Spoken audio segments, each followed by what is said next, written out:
my documentary at the moment on National Geographic and Disney is called Shark versus Ross Edgley. And it was amazing. I basically tried to compete against 4 different sharks.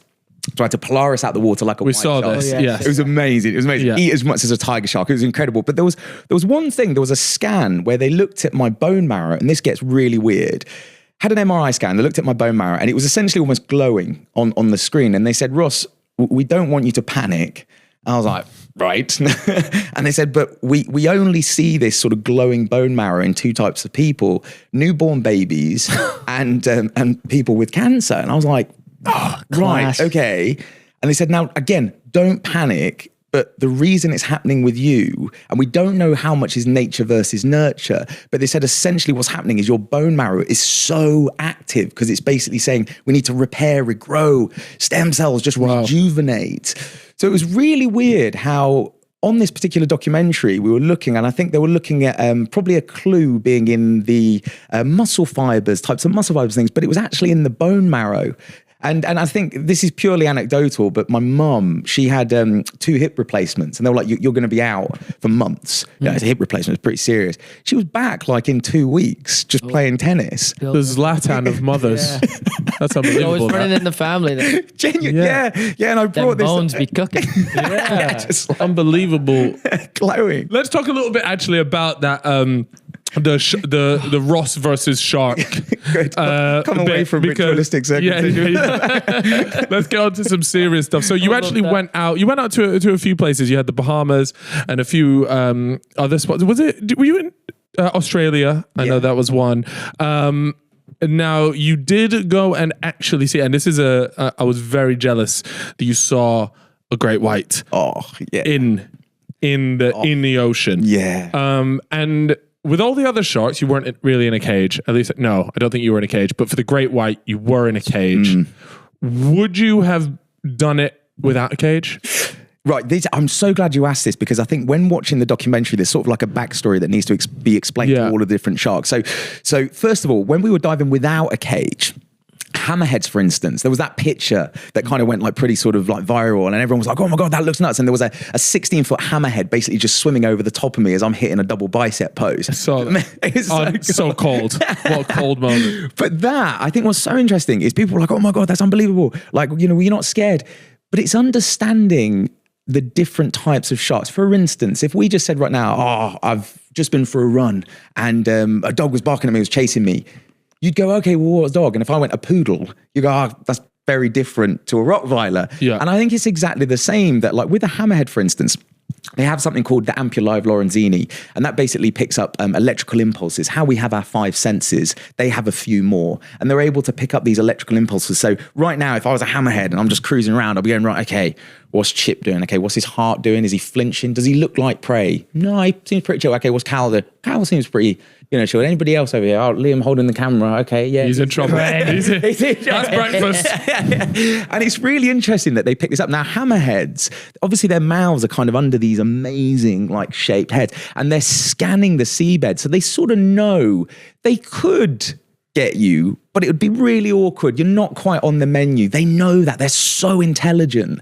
So when people saw that particular picture of that hammerhead, and her name was Queen, 16-foot hammer, she was amazing. People don't quite understand. There was a real sort of understanding between us. And then also the safety divers out there knew the sharks by name. So there was they really knew their behavior. Now, it changes with tiger sharks. Tiger sharks especially, they are ambush predators. They're opportunistic. This isn't a fight. When it's like fair in the UFC. No. These are trying to sucker punch you. They're trying to come from behind and scumbags. For sure. For sure. Just survival. They want an easy meal. They don't want you to see them. They don't want a fight. They just want to come and eat. It's survival. So what was really interesting with tiger sharks is it was enough just to look at them that would deter them, because they'd understand. They'd be like, oh, you know what you're doing.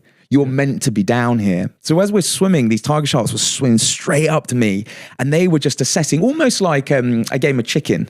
And they're sort of swimming towards you. And if you flinch, if you're looking the other way, if you don't know what you're doing, the circumstances would have been very different. But when you look them dead in the eye, there's almost, again, this understanding where they look and go, all right, you saw me.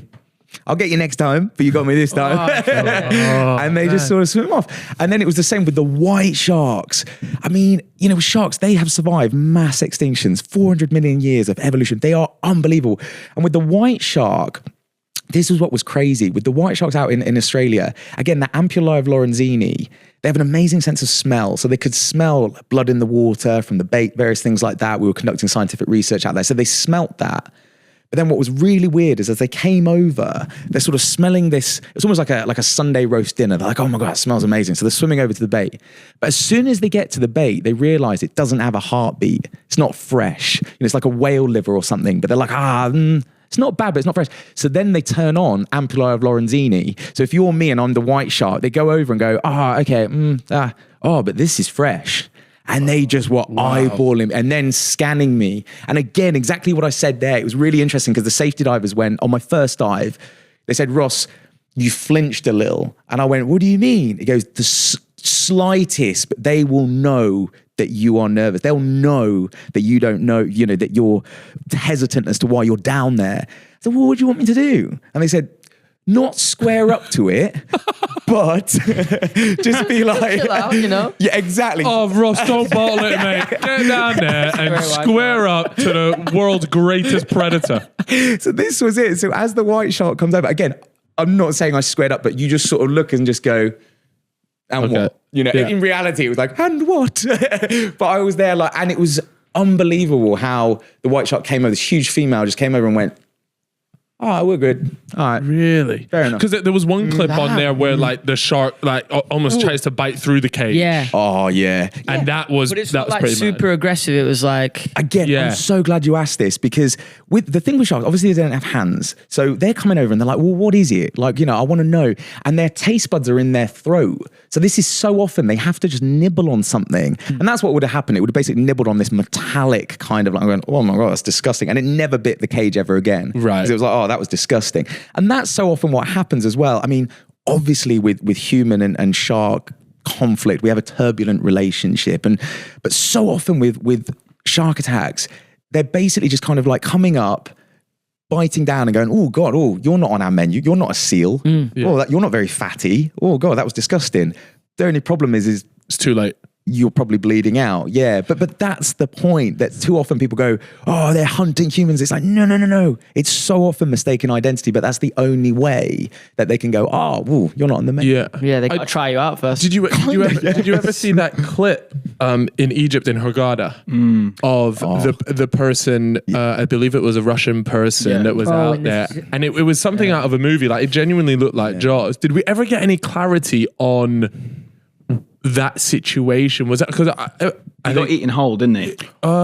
Because they captured the shark and took it to try and get his body out. Yes, I remember that actually. Yeah, and that was really tough to watch. So they did get the shark and they captured the shark. Wow. But I just wonder, like that level of attack was almost like a show of aggression versus like, oh, let me just see what this is about, you know? Yeah, potentially. But one of the things, speaking with like Dr. Mike Whitehouse, amazing, Alison Towner, these are world-leading experts, like they're pioneering. Alison Towner's work with the orcas and white sharks is incredible. But what was so interesting I took from that is they saying, you don't manage sharks, you manage humans. So often in a case like that, you do find that the humans are doing something wrong. You know, when we say shark-infested water. Yeah, well, why are you in there? It's their home. It's not infested. So, do you know what I mean? And it's weird. I've been places, I remember like being out in Australia and surfing. My friends out there have such a profound understanding of the ocean, far more than I do. And we've been out and we've been surfing and they just go, nah, it feels sharky. And I go, what do you mean? You can see a shark? And they went, no, it just feels it. I went, what do you mean it feels it? And they give me the same answer all the time. They go, it's hard to explain, Ross, but it goes eerily quiet. There's no fish anymore. And all of a sudden there's just a smell and there's just a sort of, there's a quiet calm and you just go, nah, this isn't, Damn. and they just disappear back. And as soon as they do that, I am the first. Yeah, you're I am straight gone. on. Yeah. The shark whisperers. That's good friends to have. Yeah, it genuinely is. Yeah, if I'm going surfing in Australia, if you could give me their number, that'd be class. I'd appreciate that. But there's that, and I find, especially with sharks, there's an intellect and an understanding that we've forgotten a little bit. Like I always say, with communication, so much is non-verbal. You know, when you meet someone and you just go, oh, their energy was a bit off. There was something about them. But sharks take that to another level. So they know if you're lying because of your heartbeat. They know if you're nervous. And I think more recently, with the Yukon, for instance, that was crazy because the Yukon River, obviously I was preoccupied with sharks, but now speaking to the Canadians, they're like, yeah, black bears, you're kind of okay. Grizzlies start to panic. And just wolves, okay, we've got guns on the boat. I'm like, what is going on?